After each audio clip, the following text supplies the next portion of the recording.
પણ ચેતીને ચાલજો, એક ઓલા કાળિયા નપાવટ નટખટ નંદલાલથી. ઓલું મને ચેતીને ચાલજોમાં ઓલું ધોળ યાદ આવ્યું મર્યાદા માર્ગનું. એક દિન જાઓ હરિના ધામમાં, એક દિન જાઓ હરિના ધામમાં, ચેતીને ચાલજો સંસારમાં, એક દિન જાઓ હરિના ધામમાં, નહીં આવે તાર કે ટપાલમાં, એક દિન જાઓ હરિના ધામમાં. તો ગોપી પરણીના ઠાકોરજી માટે જ આવી હતી, બાકી એને ક્યાં ગોકુળમાં રસ હતો? એને તો ગોકુળવાળામાં રસ હતો. નંદન યશોદાનંદન, બાળકૃષ્ણ, લાલો. હવે વિચાર કરે કે શું કરું? તો એકવાર સાસુએ કીધું કે હવે તમે આવ્યા છો, કેટલા વખતથી મારે પિયર નથી ગઈ, તો 4 દી જઈ આવું. વહુ કે અતિ ઉત્તમ, તમે જાઓ એટલે મારે જે કામે આવી છું આ ગામમાં. તો નણંદ કહે કે હવે ભાભી આવી ગયા તો હું તારી ભેગી આવું મામાને ઘરે. અરે વાહ! ગોપી કે મારા હૃદયનું પ્રભુએ સાંભળી લીધું. ઠાકોરજી આટલા બધા કૃપાળુ. બે ગયા એટલે સસરાએ કીધું કે હું ને ગોરધન જઈએ છીએ ખેતરે, પાથું ત્યાં દઈ જાજો, અને તમારાથી ન હોય તો હાથીને મોકલશું, એનું ભેગું હમેટી દેજો. ગોરો ગયા ગોકળ, પાછળ થઈ મોકળ. હવે આ ગોપીના મનમાં ચટપટી ઉપડી કે મારે તો નંદબાવાને ડેલીએ જાઓ તો બધાય હોય, નંદબાવા હોય, યશોદાજી હોય, દાવભૈયા હોય, રોહિણીજી હોય, બધા દાસદાસી હોય. તો મારે તો એકાંતમાં પ્રભુને મળવું છે. હું સાસરે ગોરધનને પરણે નથી આવી, હું તો ઠાકોરજી માટે આવી છું. તો અહીંયા કંઈક એવી લીલા થાય. તો બધાય જળ ભરવા જતા હતા. એટલે આણે એટલું સરસ રાતના દહીં જમાવ્યું હતું.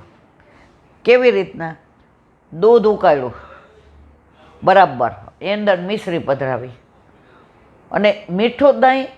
આવી રીતે આપણે કેવું છે, દહીં મેળવા પછી દહીં જામી જાય એટલે અંદર મિશ્રી પધરાવી. ગોપી કે ના, મારા પ્રભુને ક્યાંક સેજ બેવું લાગે ખાટું, તો એટલે રાતના દૂધ ખૂબ ઉકાળ્યું અને અંદર મિશ્રી પધરાવી, ઉકાળ્યું, ને સવારે મીઠું દહીં, સરસ ગોરસ, મીઠું ગોરસ. એટલે જળ ભરવા ગયા. એટલે બધાય કે નવી પરણીને આવી છો તો આજે તાર સાસુએ મોકલી કે તું અમારી ભેગી આવતી હતો. આ ગામમાં તો નંદનંદન છે ને એટલે આનંદ જ છે. વાત કરમાં આને તો એવું મીઠું લાગે. પછી કે પણ ધ્યાન રાખજે, આ ક્યારે ચોરી કરવા આવે ને ખબર ન પડે. તાર સાસુ નણંદ ગયા છે, માખણ ને ગોરસ તો ક્યારે ચોરી જાય ને ખબર ન પડે. હવે ઠાકોરજી તો કદમના વૃક્ષ ઉપર બધું સાંભળતા હતા. એટલે આણે કીધું એની ત્રેવડ હોય તો મારા ઘરે આવે એકવાર, કેમ ગોરસ ચોરાય છે મીઠું એને ખબર પાડ દો. બધા ગામની અહીંયા પૈણીને આવી હશે, પણ મારું કયું ગામ છે એને ખબર નથી. ઠાકોરજી કે હા હા, ચેલેન્જ મળે એટલે આપણને મજા આવે. પ્રેમમાં આ જે એક લીલા છે ને, ચેલેન્જ લીલા, એમાં બહુ આનંદ આવે. પ્રભુ કે ઓહો, ઓલે ગોપીએ કીધું હવે આવવાનું તાર જળ ભરવા. એ કે હવે કોઈ છે તો નહીં, મારા સસરા ને ગોરધન તો ગયા છે ખેતરે, સાસુ નણંદ ગયા મામાજીને ઘરે. હવે હું એકલી છું તો આટલું જ તો જળ મારે કાઢ્યું ન ખૂટે. તો કે હું કરીશ એકલી? એ કે ઘણું કામ છે. મનમાં કે હવે ઠાકોરજીની રાહ જોઈશ. હું જોઉં તો ખરી કે પ્રભુને હું જેટલો પ્રેમ કરું છું, પ્રભુ માટે મને જેટલો તાપ છે, પ્રભુ માટે મારું અંતર તલસે છે, પ્રભુ માટે હું આ ગામમાં પરણીને આવી છું, મને બીજો કાંઈ રસ નથી, તો ખરેખર ઠાકોરજીને મારા ઉપર એવો પ્રેમ છે? ઠાકોરજી કેવો હવે બરાબર 11 વાગ્યા. જોયું હવે ગામમાં બધાય ઘરની અંદર, હવે ગામમાં માણસો ઓછા દેખાય છે. ઠાકોરજી કે હવે આપણે આપણું કામ કરવા. આને ચેલેન્જ આપીને એની ત્રેવડ હોય તો મારા ઘરે આવે. ઠાકોરજી કે આપણને ચેલેન્જ આપે તો મજા આવે. એટલે જઈને ઓલીએ બારણે આગળિયો નહોતો માર્યો કે કદાચ મારા પ્રભુએ મારા ઘરે પધારવા માટે જ આ બધાને મોકલી દીધા હોય. ધીમેકથી ને છેલડા હો છેલડા માખણના ઘેલડા રાધાજીના જીવન પ્રાણ છેલડા છેલડા હો છેલડા માખણના ઘેલડા.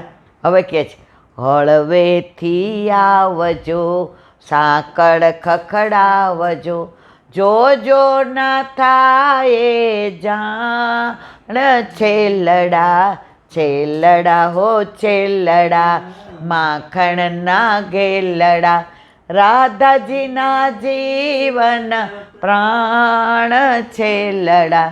ધીમેકથી ને બારણું ખોલ્યું, અંદર જઈને સાંકળ વાખી દીધી. ગોપીએ દર્શન કરી લીધા. આહા, આ નંદન, આ શ્યામ સુંદર, વાંકડિયા કેસ, અધરવસ્ત્રમાં હાસ્ય, આંખમાં અમી, ભ્રુકુટી નચાવતા, પીળા પટકા, કાનમાં કરેલના ફૂલ, માથે મોર ચંદરવા. પ્રભુ મારા ઘરે પધાર્યા. ત્યાંથી બૂમ પાડી, અહીંયા ચોરી કરવા હોય તો મેળ નહીં પડે. કે ગોપી ચોરી તો તારા ઘરે જ કરવી છે, તું ન જાણે ને કરવું એને ચોરી કહેવાય.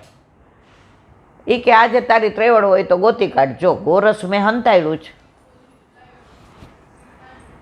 જો તને મળી જાય તો બધુંય તારું, અને ન મળે તો મારા જેવી કોઈ ભૂંડી નહીં. ગોપીએ શું કર્યું હતું? એ ગોરસ જમાવેલું એ છીકો મૂકી, એના ઉપર ઓલો બેસવાનો મૂડો હોય ને, એમાં વચ્ચે જગ્યા હોય, એ મૂડાને એના ઉપર ઢાંકી દીધું અને એના ઉપર બેઠી હતી આમ પોળી થઈને કે આને ક્યાં મળવાનું છે. ઠાકોરજી, એ સુગંધ તો મીઠી મીઠી તારી પાસેથી આવે છે, તને દેખાય છે ક્યાંય? ખોટી વાત કરવા. એ ગોપી જો તું ચેલેન્જ આપે છે, હારી જાય તો પછી એ કે તો તું કેમ, અને જીતી જાવ તો કે ગોરસ બધુંય તારું. જેટલી ગાયો હતી ને એ બધાનું દૂધ ઉકાળ્યું છે, અને મીઠું ગોરસ કર્યું. તને ભાવે ને? મીઠા મીઠા ગોરસ ચખાડ રે ગુજરિયા, ગોરસના મૂલ ઘણા પારી રે ગુજરિયા, અમને નૈયા પોતો રસો રોકો ગુજરિયા. ઠાકોરજી કે હવે તારે ચખાડવું પડશે. ઓલી કે જો મેં તને કીધું તું ગોતી કાઢે તો તારું, ન ગોતી કાઢે તો હું જેમ કહું એમ પનિશમેન્ટ, શિક્ષા. ઠાકોરજી કે હજી રહેવા દો ચેલેન્જ.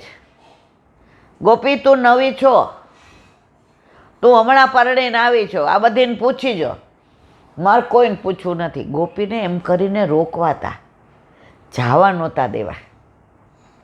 આ ગોરસ બનાવ્યું ત્યારે મીઠું ગોરસ પ્રભુ માટે જ હતું, પણ જ્યાં વડછડમાં આનંદ આવતો હતો, જો આપણે મંજિલ સુધી જઈએ ને તો રસ્તામાં બહુ આનંદ આવે, પહોંચી જઈએ પછી મંજિલ મળી જાય ને પછી એની કિંમત ન રહે.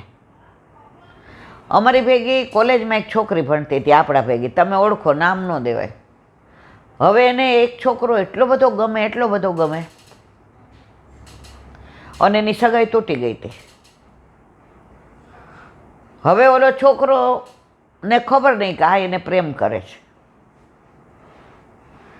પછી એક દી મને કે જસાણી, એટલે એને ખબર કે આના કાંઈ આના બધી અધર એક્ટિવિટીઝ ને ભણવાનું ને કોલેજ ફર્સ્ટ આવવાનું આ બધામાં, તો એક દી મને કે જસાણી, હું તો અમે તો એ કે બધા માનીએ, તો કાલે કે હું સત્યનારાયણની કથા સાંભળવા ગઈ હતી, તો કલાવતીને એની વાર્તા આવી ને તો મેં ત્યારે માનતા માની લીધી. એટલે હું તો આમ થઈ પાછી, મેં શું, કારણ કે અમારા મા બાપે અમને કાંઈ માનતા ને ક્યાંય આ બધું, એટલે અમને ગર્ભના સંસ્કાર એવા કે આ બધામાં અમને કાંઈ સમજણ બહુ.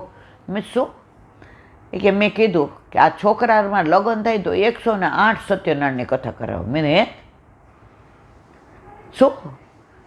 મને કે તું કોઈને કહેતી નહીં, પછી આમ તને ક્યાં ટાઈમ છે કોઈ યાર વાત કરવાનો, તું તો તારામાં જ મસ્ત હોશ. પછી આપણે ઓલા શાંતિભાઈ ચવાણોની ખાતા ખબર છે ને, આપણે બધા ઓલા ઝાડવાની નીચે. મેં ચાલ મને ભૂખ લાગી છે, હું તો જાઉં છું.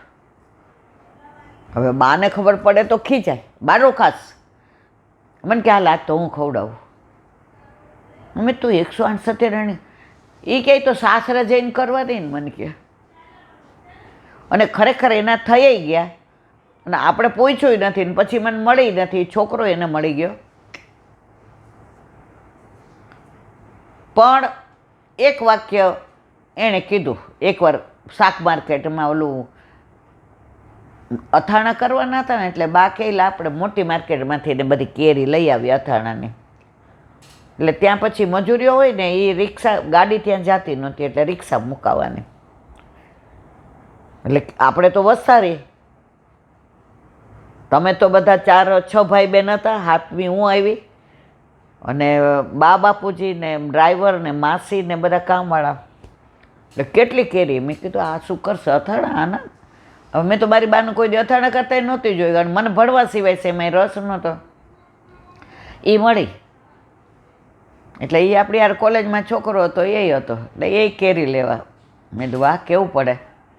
એણે એક વાક્ય કીધું ને મને, પછી મેં કીધું કેમ બધું? મને કે જો 108 સત્યનારાયણની કથા પડી. મેં કીધું ભાઈ તારી વાત તો સાચી. મને કે પણ જસાણી કહું તને. મેં શું?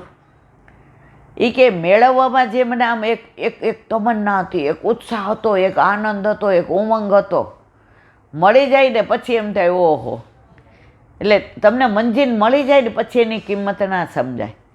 હવે આ ગોપી આવી હતી તો તાપ કોના માટે કર્યો હતો? આ મંજિલ માટે. હવે પ્રભુ પધાર્યા, હવે બે વચ્ચે વડછડ ચાલી. ઠાકોરજી કે છેલ્લી વાર કહું છું,